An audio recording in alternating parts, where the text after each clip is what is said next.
Hello friends, मैं हूं सन्मय प्रकाश और आप देख रहे हैं weekly current affairs YouTube channel सरकारी जॉब न्यूज़ पर। और यहां पर 12 से 18 मार्च तक के जो इम्पॉर्टेंट करंट अफेयर्स है आपके एग्जामिनेशंस के लिए, उसको रिवाइज करेंगे। डेली का जो करंट अफेयर्स आता है उसी में से एक सप्ताह के इम्पॉर्टेंट कंटेंट को यहाँ संक्षेप में आपको बताने जा रहा हूँ। तो ये जो वीकली होता है वो टॉपिक वाइज होता है, अलग टॉपिक वाइज। तो शुरू करते हैं दोस्तों। और सबसे पहले राजनीति, केंद्र राज्यों के जो फैसले हैं केंद्र सरकार और राज्यों के, तो उस पर बात करते हैं। और उससे रिलेटेड पहला क्वेश्चन, केंद्र सरकार ने PMLA यानी prevention of money laundering act, उसके नियमों में संशोधन करके इसके दायरे में किसे शामिल किया है?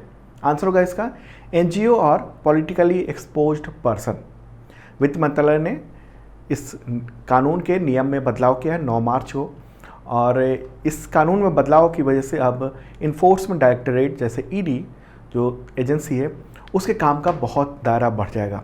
तो संशोधित नियम उसके अनुसार PMLA के तहत ऐसे मामले में 10 लाख रुपए से अधिक का अगर कोई लेन देन होता है तो उसकी जानकारी तमाम बैंकों को देनी पड़ेगी। किसे? वित्तीय खुफिया इकाई को। और इसमें NGO और पॉलिटिकली एक्सपोज्ड पर्सन ये भी शामिल हो गए। तो कौन कौन है पॉलिटिकली एक्सपोज्ड पर्सन? जैसा कि नियम में बताया गया है, तो जिन्हें दूसरे देश के द्वारा प्रमुख सार्वजनिक कार्य सौंपे गए हों और भारत के नागरिक हों, राज्यों या सरकारों के प्रमुख, पॉलिटिशियन, सीनियर गवर्नमेंट, न्यायिक अधिकारी यानी तमाम जज, सैन्य अधिकारी, राज्य के स्वामित्व वाले वरिष्ठ अधिकारी, नियमों और महत्वपूर्ण राजनीतिक दल के अधिकारी। तो इन सबको कह दिया गया है ऐसे लोगों के लिए स्पेशल KYC करवाना पड़ेगा बैंकों को। ठीक है, तो एक इम्पॉर्टेंट बात है। और ये किसके सुझाव पर किया गया? तो FATF यानी फाइनेंशियल एक्शन टास्क फोर्स के सुझाव पर। तो अब इन्फोर्समेंट डायरेक्टरेट की भी बात कर लें, क्योंकि ये नियम तो इन्फोर्समेंट डायरेक्टरेट पर ही जो कार्रवाई एजेंसी है वही है। उसकी स्थापना हुई थी 1 मई 1956 को। डायरेक्टर कौन है? संजय कुमार मिश्रा। चलिए अब आगे बढ़ते हैं, अगला क्वेश्चन लेते हैं। भारत में कैंपस स्थापित करने वाला पहला विदेशी विश्वविद्यालय कौन होगा? फॉरेन यूनिवर्सिटी, जिसका ऐलान ऑस्ट्रेलिया के प्राइम मिनिस्टर ने किया है। आंसर होगा इसका डीकन यूनिवर्सिटी। क्या नाम है? Deakin university. तो ऑस्ट्रेलिया के प्राइम मिनिस्टर एंथनी एल्बनीज वो मार्च में इंडिया के दौरे पर आए थे, यात्रा पर। और इस दौरान उन्होंने ये ऐलान किया कि डीकन यूनिवर्सिटी भारत में अपनी ब्रांच खोलेगा और ऐसा करने वाला वो भारत में पहला विदेशी विश्वविद्यालय होगा। कहाँ पर ये स्थापित होगा? ये डीकन यूनिवर्सिटी है वहाँ पर ऑस्ट्रेलिया का। तो कहाँ पर स्थापित होगा? तो इस कैंपस की स्थापना गुजरात के गिफ्ट सिटी में होगी। ठीक है, गिफ्ट सिटी वो गुजरात की राजधानी गांधीनगर में स्थित है। अब चलें आगे बढ़ते हैं। अब बीमारी वायरस से रिलेटेड क्वेश्चन है। इन्फ्लुएंजा A यानी H3N2 से देश में पहली मौत किस राज्य में हुई है? आंसर होगा इसका कर्नाटक। ओके, पहला मामला कर्नाटक में सामने आया। और उसके बाद एक और मामला सामने आया मौत का हरियाणा के जींद में।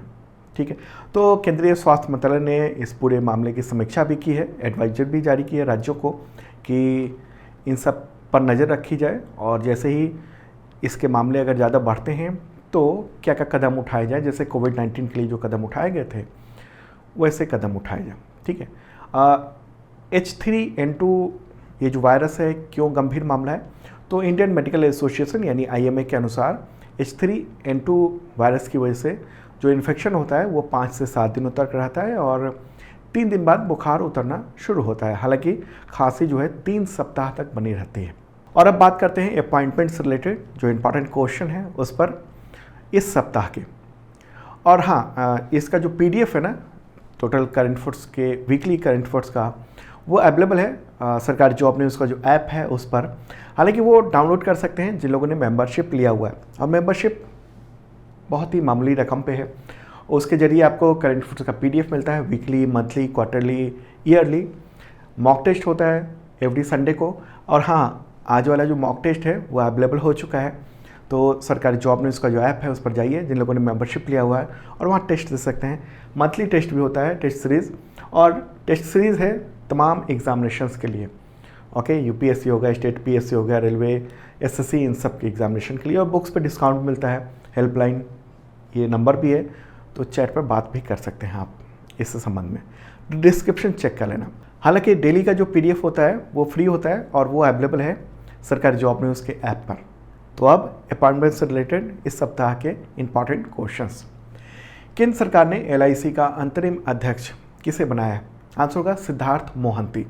ठीक है, भारतीय जीवन बीमा निगम, तो उसके मैनेजिंग डायरेक्टर अब सिद्धार्थ मोहंती हो गए हैं। हालांकि अंतरिम अध्यक्ष बनाया गया है 3 महीने के लिए और 14 मार्च को उन्होंने ज्वाइन कर लिया और हो सकता है कि 3 महीने के अंदर अस्थायी अध्यक्ष की नियुक्ति हो जाए। अगला क्वेश्चन, टेक महिंद्रा के नए CEO और मैनेजिंग डायरेक्टर कौन बने हैं? टेक महिंद्रा, आंसर होगा मोहित जोशी।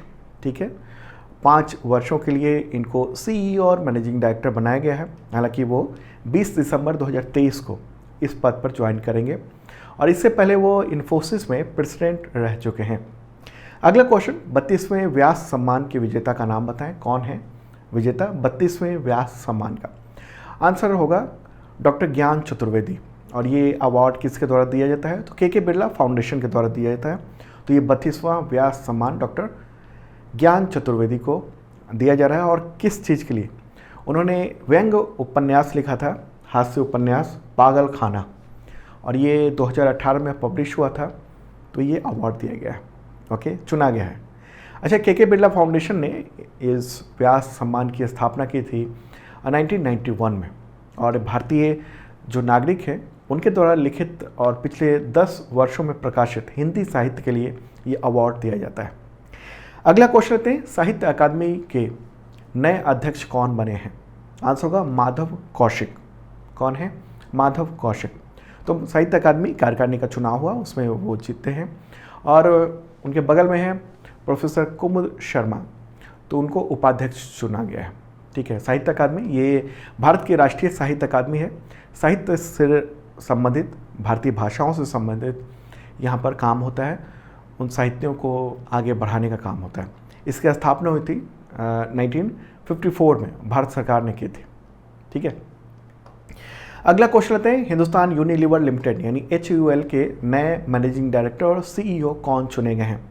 आंसर का इसका रोहित जावा। 5 साल का कार्यकाल इनका रहेगा और 27 जून से कार्यकाल शुरू होगा। चुन लिए गए हैं हिंदुस्तान यूनिलीवर। ये FMGC लीडर कंपनी है। FMGC का फुल फॉर्म क्या होता है? Fast moving consumer goods. ठीक है, मुख्यालय कहाँ है हिंदुस्तान यूनिलीवर का? मुंबई में। 1933 में स्थापना हुई थी। अब इकोनॉमिक जो गतिविधि है, आर्थिक गतिविधि, उससे रिलेटेड जो इम्पॉर्टेंट क्वेश्चंस हैं उसको देखते हैं।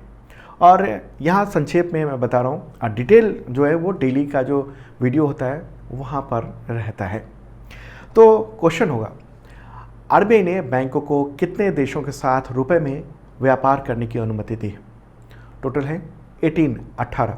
तो वित्त राज्य मंत्री, उनका नाम है भागवत कृष्ण राव कराड, उन्होंने राज्यसभा में इसकी इन्फॉर्मेशन दी है। उन्होंने कहा कि RBI ने 18 देशों में बैंकों को विशेष जो खाता है वो स्टोर अकाउंट उसे खोलने की अनुमति दी है। कौन कौन से देश हैं? तो पूरी लिस्ट मेरे बगल में है। Botswana, Fiji, Germany, Guyana, Israel, Kenya, Malaysia, Mauritius, Myanmar, New Zealand, Oman, रूस, Seychelles, Singapore, Sri Lanka, Tanzania, Uganda और यूनाइटेड किंगडम। अगला क्वेश्चन, किस ट्रक निर्माता कंपनी ने तमिलनाडु में अपने होसूर प्लांट में 100% महिला कर्मचारियों के साथ ऑल वुमेन प्रोडक्शन लाइन की शुरुआत की है? आंसर होगा अशोक लेलैंड। ठीक है, क्या है? अशोक लेलैंड। तो तमिलनाडु में होसूर प्लांट है उसका, उसमें 100% महिलाएं काम कर रही हैं उस प्रोडक्शन लाइन के लिए। एक फैक्ट्री होती है, उसमें बहुत सारे प्रोडक्शन लाइन होते हैं। प्रोडक्शन लाइन का मतलब कि पूरा अगर एक ट्रक बन रहा है तो उससे रिलेटेड सारे चीज़ों को कंपाइल करना एक साथ, एक चेन हो गया, प्रोडक्शन लाइन हो गया। तो उसमें एक को उसने क्या किया है, वुमेन के लिए ही वो कर दिया है। तो मतलब ऑफिसर से लेकर नीचे के कर्मचारी तक सारे महिलाएं हैं। अशोक लेलैंड की बात कर लें, मुख्यालय चेन्नई में है, तमिलनाडु में। और इसका जो पेरेंट ग्रुप है वो कौन है? हिंदुजा ग्रुप। स्थापना हुई थी अशोक लेलैंड की 1948 में। और अब स्पोर्ट्स से रिलेटेड जो करंट अफेयर्स है एक सप्ताह के, उन क्वेश्चंस को देख लेते हैं। क्वेश्चन होगा, फीफा के अध्यक्ष का नाम बताएं जिन्हें एक और कार्यकाल के लिए यानी 2027 तक के लिए फिर से चुन लिया गया है। आंसर होगा जियानी इन्फेंटिनो। क्या नाम है? Gianni Infantino. तो 16 मार्च को एक और कार्यकाल के लिए उनको चुन लिया गया है, हालांकि निर्विरोध चुना गया, कोई उनके सामने नहीं था। कार्यकाल कब तक रहेगा उनका? तो 2027 तक उनका कार्यकाल रहेगा। पहली बार वो 2016 में फीफा के अध्यक्ष बने थे। फीफा का फुल फॉर्म क्या होता है? Federation international day football association, French नाम है ये। स्थापना हुई थी 1904 में, मुख्यालय ज्यूरिख स्विट्जरलैंड में है। अगला question, women world boxing championship 2023 का ब्रांड एम्बेसडर कौन है? किसे बनाया गया है या क्या कौन है? आंसर होगा फरहान अख्तर और एमसी मैरी कॉम।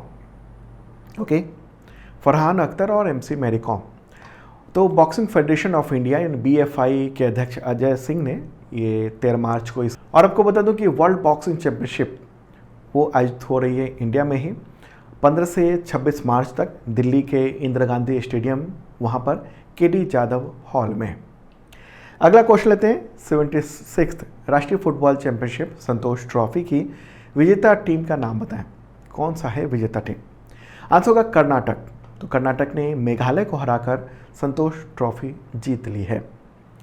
आपको बताऊं कि कर्नाटक ने 54 ईयर के बाद यानी 1968-69 के बाद ये ट्रॉफी जीती है और मेघालय पहली बार इस प्रतियोगिता के फाइनल तक पहुंची थी।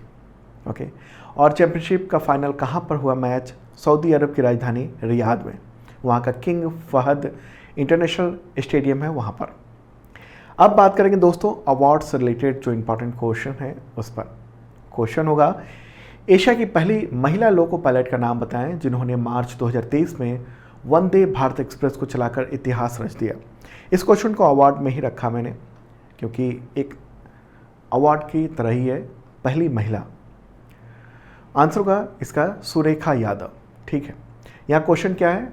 Asia's first loco pilot. देखिए ये एशिया की पहली लोको पायलट कब बन गई थी?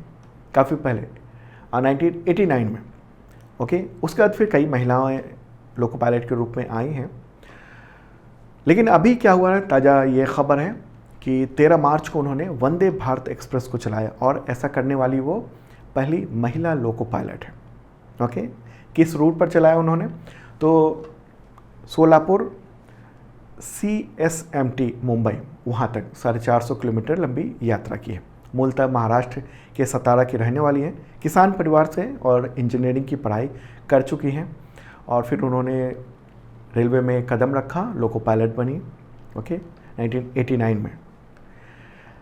अब बात करते हैं रेलवे मंत्री कौन है? अश्विनी वैष्णव है। रेलवे बोर्ड के चेयरमैन कौन है? और CEO अनिल कुमार लोहाटी। अगला क्वेश्चन लेते हैं, गोरखपुर का रिकॉर्ड तोड़कर दुनिया के सबसे लंबे प्लेटफॉर्म वाला रेलवे स्टेशन कौन बन गया है? आंसर होगा श्री सिद्ध रूदा स्वामी रेलवे स्टेशन। क्या है answer? Shri Siddharoodha Swami ji railway station. Prime minister Narendra Modi ने अभी मार्च में ही दुनिया के सबसे लंबे प्लेटफॉर्म का उद्घाटन किया है। ओके, और ये कहाँ पर है? कर्नाटक के धारवाड़ जिले के हुबली में स्थित है। ओके, और भारतीय रेलवे के दक्षिण पश्चिम रेलवे जोन का ये जंक्शन है। तो ये सर्टिफिकेट देख रहे हैं आप गिनीज वर्ल्ड रिकॉर्ड का। हालांकि ये सर्टिफिकेट तो मिल गया था 12 जनवरी 2023 को, लेकिन इसका खुलासा जो है उस समय नहीं किया गया था। अभी मार्च में जब इस प्लेटफॉर्म का उद्घाटन किया प्राइम मिनिस्टर नरेंद्र मोदी ने, तब इसकी जानकारी सार्वजनिक की गई है। ठीक है, काफ़ी लंबा है। तो एक बार प्लेटफॉर्म को भी देख लेते हैं, रेलवे को भी देख लेते हैं। तो ये कर्नाटक में है।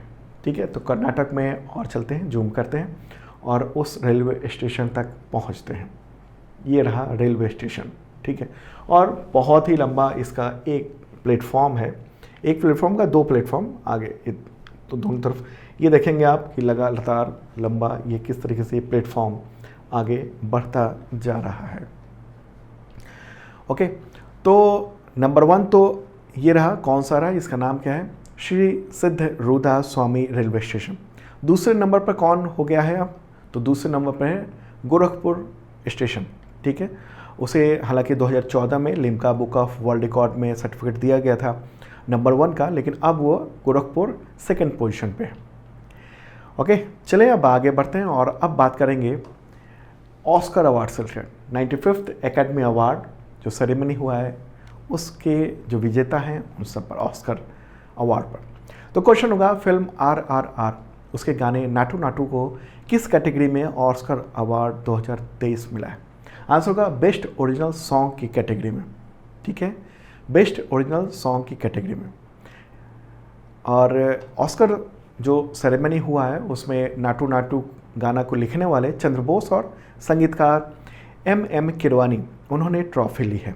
इस सॉन्ग की शूटिंग हुई थी कहाँ पर? यूक्रेन के प्रेसिडेंट हाउस परिसर में। ठीक है, अब आगे बढ़ते हैं, अगला क्वेश्चन लेते हैं। ऑस्कर अवार्ड समारोह 2023 में द एलिफेंट विस्परर्स उसे किस कैटेगरी में पुरस्कार मिला है? आंसर होगा बेस्ट डॉक्यूमेंट्री शॉर्ट सब्जेक्ट में। ठीक है, और ये है वो डॉक्यूमेंट्री, उसे अवार्ड मिला है। तो किसने ये अवार्ड लिया? तो इस फिल्म की डायरेक्टर हैं कार्तिकी गोंजाल्वेस और प्रोड्यूसर गुनीत मोंगा। तो इन दोनों ने अवार्ड ये लिया। ये जो डॉक्यूमेंट्री है वो महावत परिवार के जीवन पर आधारित है और ये जो डॉक्यूमेंट्री है उसकी कहानी दक्षिण भारत में जो कपल हैं यानी दंपति हैं बोमन और बेली, तो उनसे जुड़ी हुई है।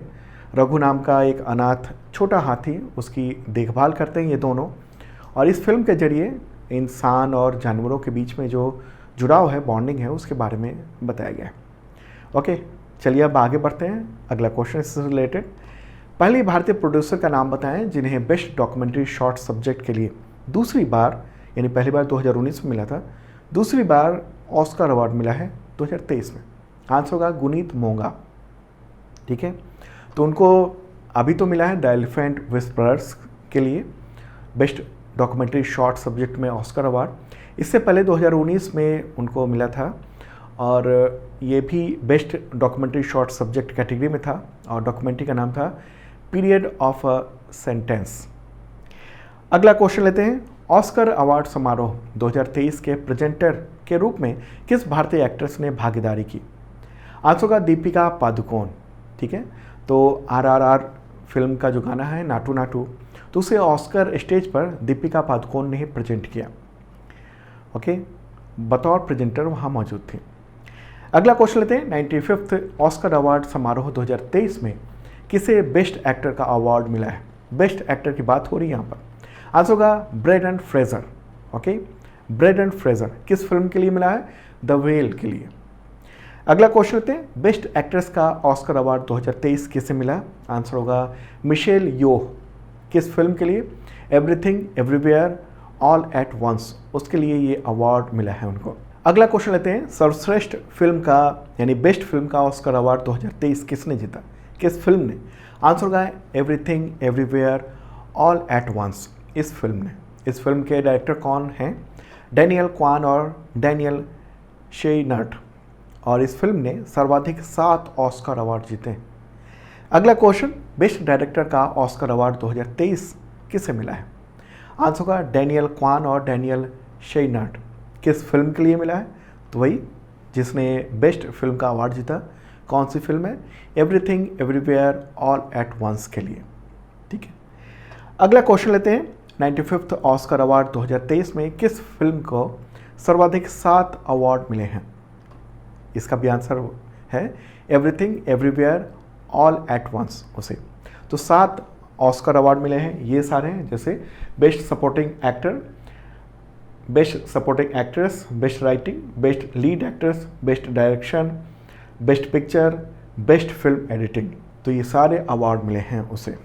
ठीक है, और अब ऑस्कर अवार्ड में जो विनर्स की लिस्ट है वो पूरी लिस्ट यहाँ पर मैं आपको रिपीट करवा देता हूँ, कुछ जो याद रखना चाहिए और बाकी लिस्ट भी यहाँ पर रहेगी। तो बेस्ट एक्टर क्या नाम है? वह है Brendan Fraser. Best actress Michelle Yeoh. Best film Everything everywhere all at Once. Best director Daniel Kwan और Daniel Scheinert. Best original song का अवार्ड मिला है Naatu Naatu. Best sound Top Gun Maverick. Best adapted screen play Women Talking को। Best film editing का award मिला है everything everywhere all at Once को। Okay, और उसके बाद बाकी अवार्ड की लिस्ट ये रही, या तो आप स्क्रीनशॉट ले सकते हैं, कुछ और ये भी रहा, या PDF अवेलेबल है मेंबर्स के लिए सरकारी जॉब में, इसका जो ऐप है उस पर। अब बात करेंगे दोस्तों किससे रिलेटेड क्वेश्चन, तो क्वेश्चन होगा इंडेक्स और सूचकांक से रिलेटेड। क्वेश्चन है IQ एयर की वर्ल्ड एयर क्वालिटी रिपोर्ट के अनुसार वर्ष 2022 में दुनिया में वायु प्रदूषण यानी एयर पॉल्यूशन के मामले में भारत का स्थान क्या था? आंसर होगा 8वां, 8th पोजीशन है इंडिया का। हवा में प्रदूषण की जांच करने वाली एक स्विस एजेंसी है IQ एयर, तो उसी ने ये रिपोर्ट जारी की है अभी मार्च में।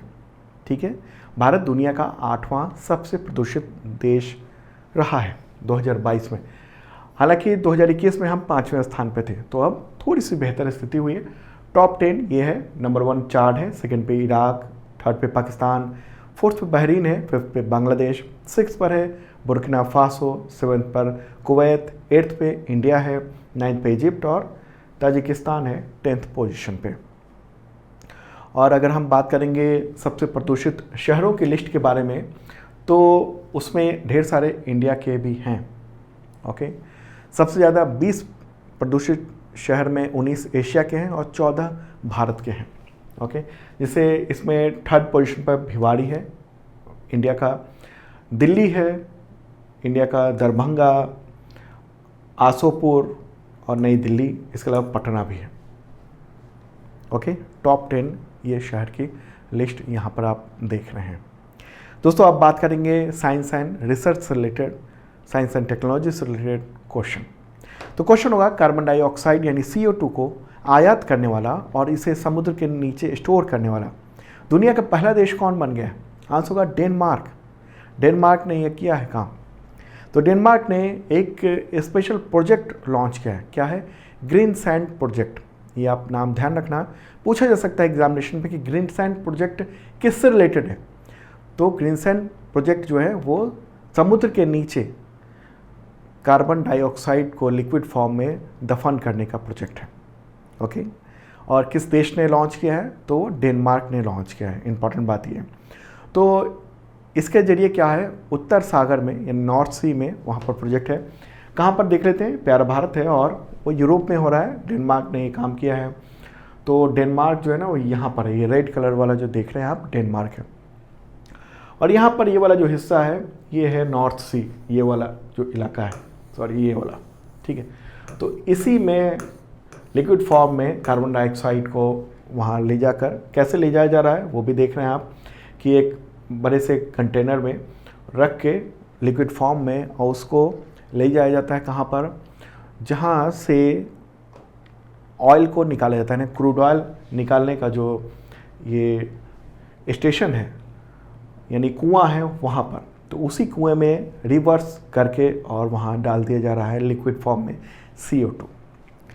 डेनमार्क की राजधानी क्या है? कोपेनहेगन।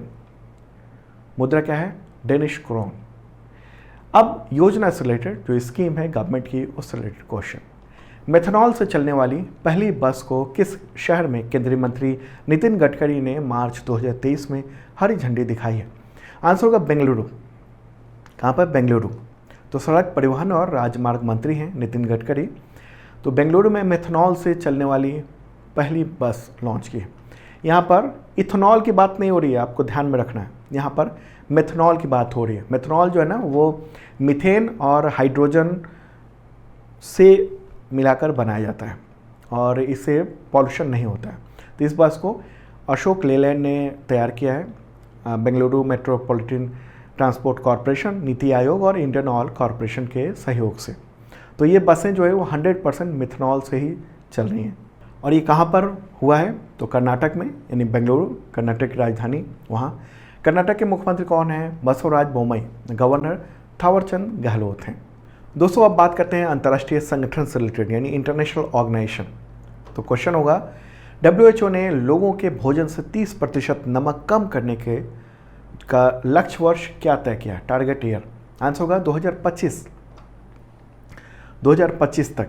एक रिपोर्ट WHO ने जारी की है। रिपोर्ट का नाम है WHO global report on sodium intake reduction. और रिपोर्ट में ये दावा किया गया कि अगर समय रहते जरूरी कदम नहीं उठाया गया तो अगले 7 साल में लगभग 70 लाख लोग नमक की वजह से, ज़्यादा नमक खाने की वजह से जो बीमारियां होती हैं उसे जान गंवा देंगे। ओके, तो इसी वजह से 2025 तक ये तय किया गया है कि इसको कम किया जाए, 30% कम किया जाए। ओके दोस्तों, अब विदेश से रिलेटेड इंपॉर्टेंट क्वेश्चन देख लेते हैं। तो 26 महीने तक पद खाली रहने के बाद अमेरिका ने भारत में किसे अपना राजदूत नियुक्त किया है? आंसर होगा एरिक गारसेटी। ठीक है, एरिक गारसेटी 15 मार्च को अमेरिका के नए राजदूत वो बन गए हैं। ओके, दरअसल जनवरी 2021 में उस वक्त के जो एम्बेसडर थे भारत में अमेरिका के, केनेथ जस्टर, उन्होंने इस्तीफा दे दिया था। उसके बाद से पद खाली पड़ा हुआ था। और अगर हम बात करें कि अमेरिका में भारत के कौन राजदूत हैं, तो हैं तरनजीत सिंह संधू। अगला क्वेश्चन लेते हैं, किस देश में स्थित ज्वालामुखी माउंट मेरापी, वहाँ पर अभी विस्फोट हो गया है, भयानक? आंसर होगा इंडोनेशिया। विस्फोट इतना तगड़ा है कि राख के वहाँ बादल कई किलोमीटर दूर तक फैले हैं, उड़ रहे हैं, बादल चल रहे हैं। ठीक है, तो माउंट मेरापी कहाँ पर है? वह है इंडोनेशिया के जावा द्वीप में। कहाँ पर है? इंडोनेशिया के जावा द्वीप पर। एक बार मैप के थ्रू दिखा देते हैं। यहाँ पर है जावा द्वीप और वहीं पर ये है ज्वालामुखी। इंडोनेशिया में सबसे ज़्यादा सक्रिय ज्वालामुखी हैं। पूरी दुनिया में करीब 1500 एक्टिव ज्वालामुखी हैं, उनमें से सबसे ज़्यादा इंडोनेशिया में। तो इंडोनेशिया, उसकी राजधानी क्या है? जकार्ता। और प्रस्तावित राजधानी जो नई राजधानी बन रही है वो है नूरसंतारा।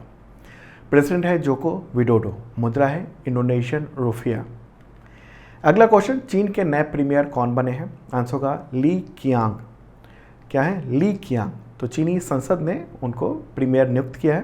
प्रीमियर उसको कह सकते हैं प्राइम मिनिस्टर की तरह, हालांकि वहाँ प्रीमियर को सर्वोच्च सत्ता नहीं होती है, वहाँ के राष्ट्रपति के पास सर्वोच्च पावर होता है। ओके, चीन के राष्ट्रपति कौन है? Xi Jinping.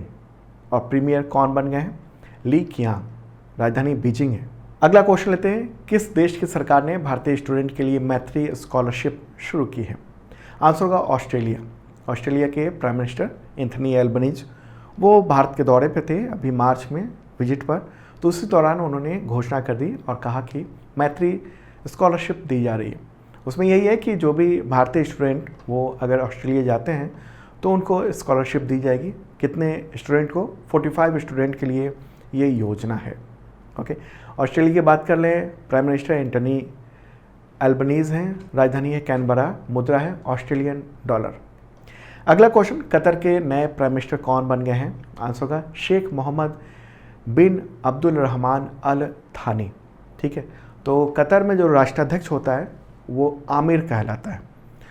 तो उन्होंने ही नियुक्त किया है इनको प्राइम मिनिस्टर। कतर कहाँ है, एक बार मैप के थ्रू भी समझ लेते हैं। प्यारा भारत है और कतर यहाँ पर है, मिडिल ईस्ट में। ये जो रेड कलर का दिख रहा है ना, वही है कतर। इसकी राजधानी क्या है? दोहा। मुद्रा क्या है? कतरी रियाल। आमिर का नाम क्या है जो चीफ है? शेख तमीम बिन हमद अल थानी। ठीक है, ये रहा कतर। अब दिवस से रिलेटेड क्वेश्चंस देख लेते हैं। क्वेश्चन होगा, राष्ट्रीय टीकाकरण दिवस यानी नेशनल वैक्सीनेशन डे कब मनाया जाता है? आंसर होगा 16 मार्च को। ठीक है, क्यों मनाया जाता है इस दिन? क्योंकि जो पल्स पोलियो अभियान है 1995 में 16 मार्च को शुरू हुआ था, तो इसी वजह से। अगला क्वेश्चन, नो स्मोकिंग डे कब मनाया जाता है? आंसर होगा मार्च के दूसरे बुधवार को। और ये दिवस 2023 में 8 मार्च को मनाया गया है। अगला क्वेश्चन लेते हैं, विश्व उपभोक्ता अधिकार दिवस यानी वर्ल्ड कंज्यूमर राइट्स डे कब मनाया जाता है? आंसर होगा 15 मार्च को। और थीम क्या है? स्वच्छ ऊर्जा परिवर्तन के माध्यम से उपभोक्ताओं को सशक्त बनाना। अगला क्वेश्चन, नदियों के लिए अंतर्राष्ट्रीय कार्य दिवस यानी international day of action for reverse कब मनाया जाता है? आंसर होगा 14 मार्च को। ठीक है, पूरी दुनिया में नदियों की सुरक्षा, उसके महत्व को प्रदर्शित करने के लिए। अगला क्वेश्चन, अंतर्राष्ट्रीय महिला न्यायाधीश दिवस कब मनाया जाता है? आंसर होगा 10 मार्च को। ठीक है, नेक्स्ट क्वेश्चन, CISF का स्थापना दिवस या कहेंगे CISF राइजिंग डे कब मनाया जाता है? 10 मार्च को। ओके, इसकी स्थापना इसी दिन 1969 में हुई थी। ओके, 54th स्थापना दिवस मनाया गया। तो दोस्तों, ये था इंपॉर्टेंट करंट अफेयर्स वीकली। अब नेक्स्ट संडे को भी वीकली करंट अफेयर्स लेकर आएंगे। सुबह 7 बजे देखना मत भूलना। और डेली का जो वीडियो होता है करंट अफेयर्स का, वो तो देख ही रहे होंगे आप, मुझे पूरी उम्मीद है, और इससे लाभ हो रहा होगा आपको। अब मिलते हैं कल।